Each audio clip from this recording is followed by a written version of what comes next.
Well, this is the main waiting room. And if you were to switch trains or were waiting on a train to arrive, this area had a lot of benches in it where everybody would sit and wait. This is one of 3 clocks that are still in this building. The original system was set up as these were slave clocks to a master clock that was in the station master's office at the lower level. In Topeka, a master clock that would send signals via telegraph to all the stations along their line during a certain time of day, and everybody had to make sure that their clock was synced with the master clock in Topeka and the whole network, and of course, and then make sure everybody's on the right time. So I've run across some periodicals that have photographs of this space.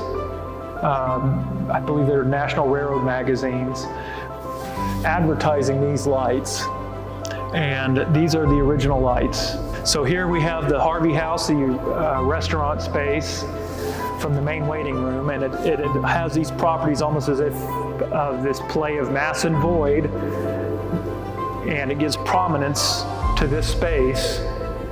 Same thing over here between the concourse and the main waiting room.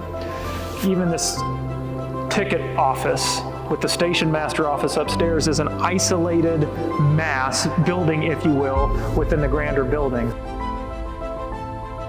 So we're in the historic Harvey House room. This was originally a restaurant from the Fred Harvey chain of restaurants, and Fred Harvey was based he lived in Leavenworth, and his idea was basically what is now would be seen as a first modern adaptation of a chain restaurant in the United States.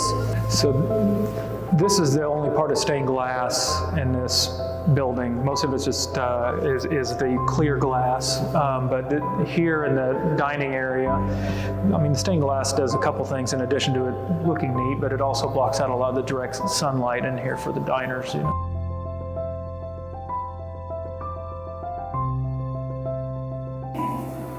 So I mentioned before how this was actually compromised during the urban renewal renovations when they added this other floor for more office space in here. You didn't have this large volume.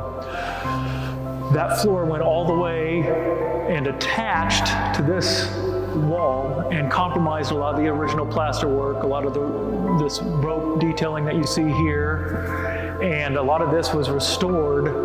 And what they had to do in some areas where it was cut for the floor structure is duplicate other portions of this with a mold and then patch the new pieces on, and you can't even tell where it was replicated.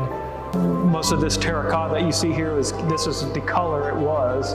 There may have been some touch up here and there, but the color pattern that you see here was mostly inherited and already here.